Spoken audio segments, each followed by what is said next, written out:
Nagtangpos naman ang duha ka adlaw nga 2022 Annual Investment Program o EIP Cluster Prioritization Workshop. Ginbuhat sinsini san Abril 13 tuig 2021 sa Ibabaw Hall, CATARMAN, Northern SAMAR. Ang chairperson san Peace and Resilience Cluster, Vice Governor Gary Labin, ang nanguna sa aktibidad kaupod si Board Member Chin De La Rosa, Board Member Gina Ong Silvano, ngan Provincial Planning and Development Office Head Engineer Romeo Cardenas. Participantes sinsini dida san Cluster Prioritization Workshop ang miyembro san Peace and Resilience Cluster ngan Human Development Poverty Alleviation Cluster. Diin san unang adlaw nga workshop, igin-atendira naman ini san mga miyembro san Food Security and Sustainable Economic Development Cluster ngan Good Governance and Institutional Development Cluster.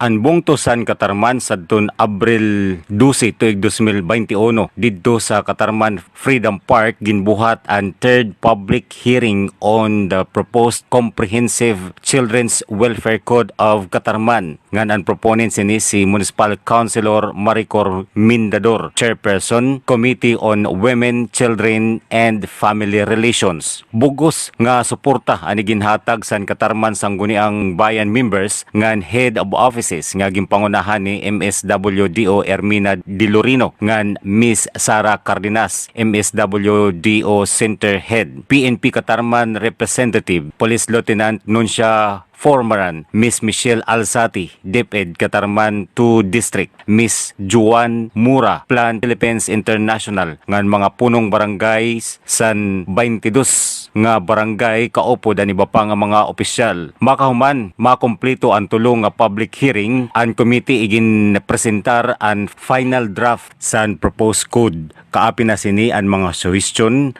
dida sa igin kondukto nga serye nga public hearing para sa approval san sangguniang bayan ngan san Municipal Mayor Francisco Rosales Jr. Din ini nakatalaan na nga igsubmiter naman para san review san sangguniang panlalawigan sa Norte San Samar.